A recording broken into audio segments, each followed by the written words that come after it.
آج یہاں جمع ہوئے ہیں تاکہ ہم لوگ ایک لائحہ عمل طے کر سکیں کہ مدارس ملحقہ مدارس کے سامنے جو پریشانیاں ہیں انہیں کیسے دور کیا جائے۔ جناب ڈاکٹر شکیل صاحب نے بہت اچھی بات کہی۔ انہوں نے یہ فرمایا کہ داخلی طور پر محاسبہ ہونا چاہیے اور پھر خارجی طور پر یہ دیکھنا چاہیے کہ ہم اپنی بات حکومت تک کیسے پہنچائیں۔ آج یہاں ملحقہ مدارس کے ذمہ داران موجود ہیں۔ میں آپ سے، اور یہاں سب اپنے لوگ ہیں، اس لیے چھپا کر کے بات کرنے کی کوئی ضرورت نہیں ہے انشاءاللہ۔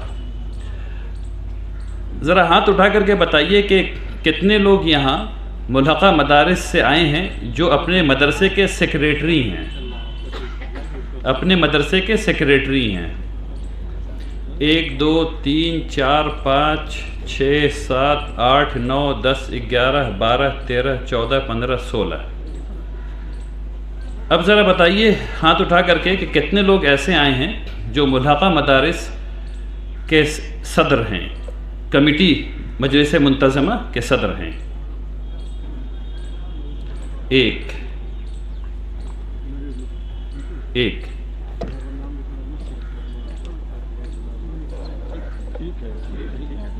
نہیں، یہ ٹھیک نہیں ہے، ٹھیک نہیں ہے۔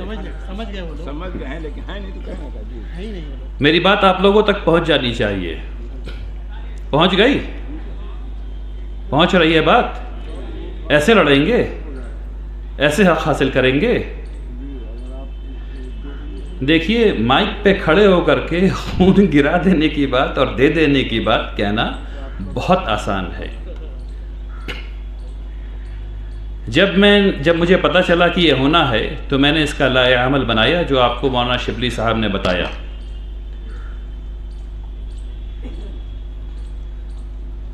پولیٹیکل اسٹریٹجی اور سوشل اسٹریٹجی جب تک دونوں ملے گی نہیں، کام نہیں ہو سکتا۔ دونوں کو ملنا ہوتا ہے کام ہونے کے لیے۔ تو داخلی طور پر جو محاسبہ ہے وہ کیسے ہوگا؟ میں نے عبدالقدوس صاحب سے، اور بہت مبارک ہو آپ نے اتنا کامیاب جلسہ کیا۔ دیکھیے، داخلی طور پر میں نے کہا تھا کہ ایسا کرتے ہیں کہ یہ جو 814 مدارس ہیں جو متاثر ہیں ابھی، ان کے مجلس منتظمہ کے صدر اور سیکریٹری صاحبان کو بلایا جائے اور ان سے بات چیت کی جائے کہ حل کیسے نکالا جائے، اور وہ کلوزڈ کنونشن ہو تاکہ اس کا اثر بہت دور تک جائے، اور اس میں اسٹریٹجی طے کی جائے۔ اسٹریٹجی کیا طے کی جائے میں ابھی آپ کے سامنے کہہ رہا ہوں تاکہ یہ بات ان تک پہنچ جائے۔ میں نے یہ کہا کہ حکومت یہ کہہ رہی ہے کہ مدرسہ فلاں اس میں زمین نہیں ہے، مدرسہ فلاں اس میں مکان نہیں ہے، مدرسہ فلاں اس میں چاپا کل نہیں ہے، مدرسہ فلاں اس کے اندر بیت الخلا نہیں ہے۔ میں نے کہا یہ ثابت کر دیجئے کہ ہے۔ میں نے کہا مدرسے کی لسٹنگ کیجئے اور ہر لسٹ کے آگے کالم لگائیے، اور کالم میں وہاں کے جو لوگ ہیں ان سے کہیے کہ وہ تصویر کھینچ کر کے اور ویڈیو بنا کر کے اپلوڈ کریں ویب سائٹ پہ، تاکہ حکومت کو دکھایا جا سکے کہ ان کی رپورٹ یقیناً غلط ہے۔ اور وہاں وکیل صاحب بھی بیٹھے ہوئے تھے، اور میں نے وکیل صاحب سے کہا کہ آپ یہ بتائیے کہ قانون لا آف ایویڈنس کیا ہے، دلیل کس کو مانا جائے گا، اور جو دلیل ہوگا جو قانون کو قابل قبول ہوگا وہ والی دلیل لگائیے اس میں۔ ابھی ہم لوگ یہ کہہ رہے ہیں کہ یہ 609 مدارس جن کی تنخواہیں بند کی گئی ہیں، ان کے پاس زمین ہے، ان کے پاس مکان ہے، ان کے پاس چاپاکل ہے، ان کے پاس بیت الخلا ہے۔ یہی کہہ رہے ہیں نا آپ سب لوگ؟ یہی کہنے کو جمع ہوئے ہیں۔ اب یہ بتائیے کہ اگر ہم لوگ اس کو ثابت کر دیتے اور آن لائن اس کی ویڈیو اور کیا کہتے ہیں اس کو تصویریں اور اس کی آرکیٹیکچر ڈرائنگز اگر اس میں لگا دیتے تو ہماری بات مضبوط ہوتی یا کمزور ہوتی؟ اگر اس دستاویز کو لے کر کے میں سی ایم صاحب کے پاس جاتا تو میری بات میں وزن ہوتا یا ہلکا پن ہوتا؟ اب اگر میں ابھی جاؤں ان سے بات کرنے کے لیے کہوں حضور دے دیجئے، تو ایسے مانگنا پڑے گا، حضور دے دیجئے۔ یہی کرنا پڑے گا نا. آپ یہی چاہتے ہیں نا کہ امیر شریعت یہی کرے, حضور دے دیجئے, یا کچھ اور کہہ رہے ہیں آپ لوگ؟ اگر کچھ اور کہہ رہے ہیں تو وہ والا کام کیجئے جو کچھ اور کہلائے, یہ والا کام نہ کیجئے. جب رسول اللہ صلی اللہ علیہ وسلم نے ہم لوگوں کو آپریشنز پرنسپل بتا دیا, انہوں نے کیا کہا؟ انہوں نے کہا پہلے اونٹ کو باندھو, پھر اللہ پر توکل کرو. اونٹ کو باندھ لیجئے, باندھیے اونٹ کو اپنے اپنے, اس کے بعد توکل کیجئے, تب اس میں فائدہ ہوگا انشاءاللہ. امارت شرعیہ ہمیشہ بیک گراؤنڈ میں کام کرتی رہی ہے, کام کرنا جانتی ہے. آپ کو مولانا شبلی صاحب نے چند باتیں بتائی ہیں, ویسی بہت ڈھیر ساری باتیں امارت شرعیہ ہمیشہ کرتی رہتی ہے. اس مسئلے کو ہم لوگ جتنی مضبوطی کے ساتھ اٹھا سکتے ہیں اٹھا رہے ہیں.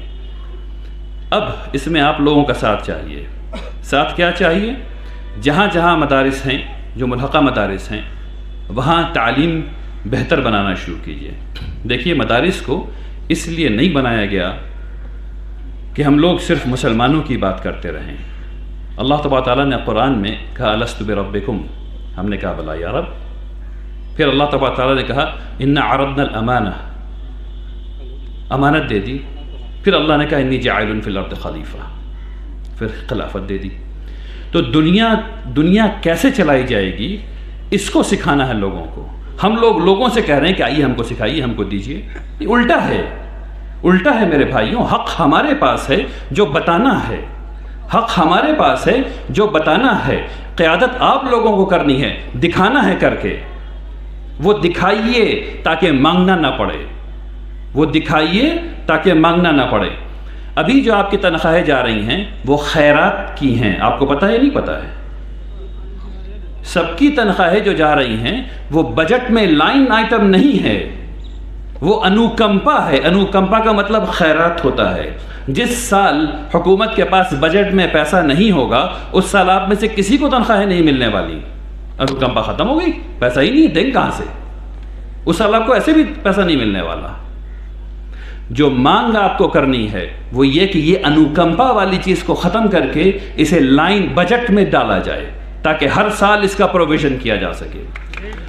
جو مانگ آپ کو کرنی ہے وہ مانگ پینشن کی ہے, جو مانگ آپ کو کرنی ہے وہ مانگ مساوات کی ہے, آپ کو ایکوالٹی کی مانگ کرنی ہے. جو مانگ آپ کو کرنی کی ہے وہ یہ کہ مجھے بتایا جائے کہ میں کیسے بہتر استاذ بنوں. ابھی تک کوئی وفد میرے پاس نہیں آیا جو یہ کہتا ہو کہ مجھے ٹیچرز ٹریننگ دلوانی ہے. کوئی وفد نہیں آیا جو یہ کہتا ہے کہ مجھے ٹیچرز ٹریننگ چاہیے. کوئی وفد ایسا نہیں آیا. پہلی دفعہ میں نے آپ کے منہ سے سنا کہ سلیبس پہ کام کرنا ہے. پہلی دفعہ ان کے منہ سے سنا, بارک اللہ فیک, سلیبس پہ کام ہونا ہے. اس سے پہلے کوئی وفد نہیں آیا میرے پاس جو یہ کہتا ہو کہ ہم کو سلیبس پہ کام کرنا ہے, یا مجھے ٹیچنگ لرننگ مٹیریل چاہیے, نہیں مل رہا ہے, یا مجھے اردو میں کتابیں چاہیے, نہیں مل رہی ہیں. جب تک آپ لوگ یہ سب کام نہیں کیجیے گا آپ اپنے حق کو نہیں مانگ سکتے. ابھی مولانا نے فرمایا کہ اگر فائدہ مند نہیں رہیے گا تو ختم ہو جائیے گا. یہ اصول ہے, فائدہ مند رہیے گا تو رہیے گا, فائدہ مند نہیں رہیے گا تو نہیں رہیے گا. آخر میں جو آپ کے ہاتھ میں ہے اس کو کر لیجئے, جو آپ کے ہاتھ میں ہے اس کو کر لیجئے, باقی اللہ پر چھوڑ دیجئے. ٹھیک ہے نا؟ جہاں تک بات مضبوطی کے ساتھ حکومت کے سامنے رکھنے کی ہے, الحمدللہ رب العالمین وہ کام امارت شرعیہ اور تمام ہم لوگ مل کر کے کر رہے ہیں اس کو, الحمدللہ. اس کی فکر نہ کیجیے انشاءاللہ. اللہ تبارک تعالیٰ سے دعا ہے کہ اللہ تبارک تعالیٰ اس اجلاس کو اللہ نے کامیابی دی, اور اللہ تبارک تعالیٰ سے دعا ہے کہ اللہ تبارک تعالیٰ تمام مدارس پر جو یہ آفتیں آ رہی ہیں اس کو ہٹا دیں, ہم لوگوں پر آسانی پیدا کریں, ہمارے مدرسین کو توفیق عطا فرمائیں, اور ایک ایسا نظام سامنے آئے انشاءاللہ جہاں پڑھنے اور پڑھانے کی خواہش بھی ہو اور پڑھایا جا بھی رہا ہو انشاءاللہ. وآخر دعوانا الحمدللہ رب العالمین. بارک اللہ فیکم جمیعا. السلام علیکم ورحمۃ اللہ.